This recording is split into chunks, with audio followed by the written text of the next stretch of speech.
Hari ini, saya akan menjelaskan tentang service routing with Spring Cloud and Zuul. Informasi yang akan saya berikan bersumber dari buku Spring Microservice in Action karya John Kernel. Pada arsitektur distribusi seperti microservice, kita harus memastikan bahwa perilaku utama seperti security, logging, dan tracking akan dilakukan setiap terjadinya service call.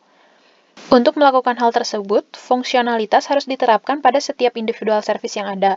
Untuk menerapkannya, kita dapat menggunakan bantuan dari sebuah library atau framework.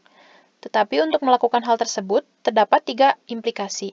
Pertama, akan sangat sulit untuk mengimplementasikan fungsionalitas tersebut pada setiap service yang akan dibangun, karena biasanya developer akan fokus terlebih dahulu pada fungsionalitas utama dari suatu service.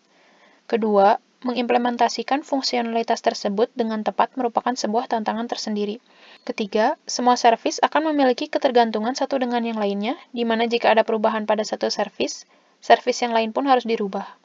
Untuk menangani hal tersebut, digunakanlah service gateway. Apa itu service gateway? Tanpa service gateway, service client akan memanggil secara langsung ke masing-masing service yang dibutuhkannya. Oleh karena hal tersebut, setiap service harus menerapkan fungsionalitas yang sebelumnya telah dijelaskan, yaitu security, logging, dan tracking pada masing-masing service yang ada.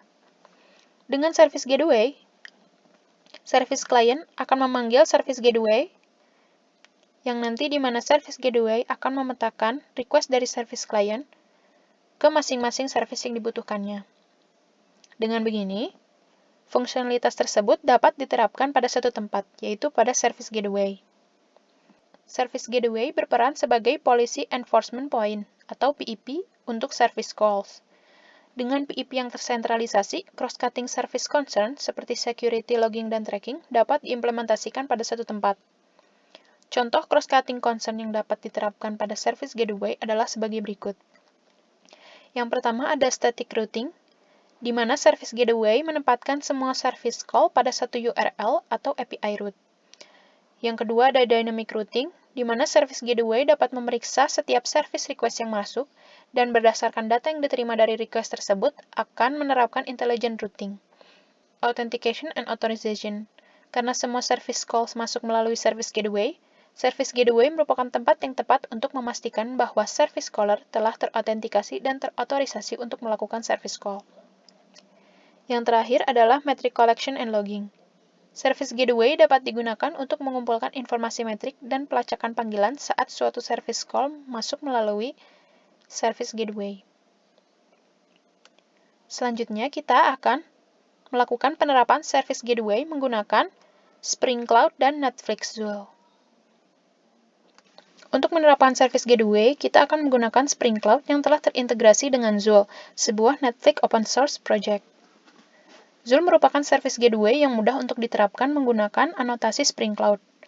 Zuul menawarkan beberapa kapabilitas, di antaranya adalah mapping the routes for all the service in your application to a single URL, di mana Zuul akan memetakan semua request yang datang melalui satu URL.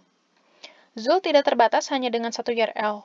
Dengan Zuul, kita dapat mendefinisikan beberapa route entries, di mana setiap service memiliki route mappingnya masing-masing. Tetapi, salah satu penggunaan Zuul yang sering dipakai adalah untuk membuat satu entry point, di mana semua service call akan masuk. Yang kedua, building filters that can inspect and act on the request coming through the gateway. Filters ini berfungsi untuk memasukkan policy enforcement point atau PEP pada kode dan melakukan banyak aksi pada setiap service calls.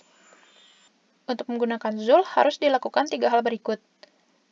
Pertama, setting up the Zuul Spring Boot project.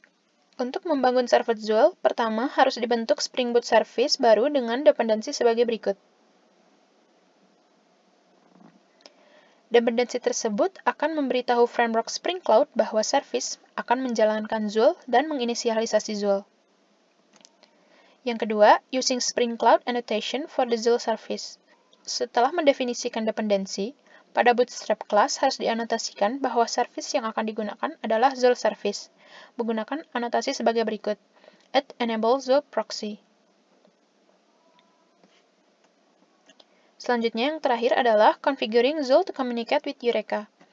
Secara default, Zuul Proxy Server dirancang untuk bekerja pada produk Spring. Zuul akan secara otomatis menggunakan Eureka untuk mencari service berdasarkan service IDs dan menggunakan Netflix Ribbon untuk melakukan client-side load balancing request dari dalam Zuul. Berikut merupakan konfigurasi yang diperlukan agar Zuul dapat berkomunikasi dengan Eureka. Sekian penjelasan dari saya, selanjutnya akan dijelaskan oleh rekan saya yang lain.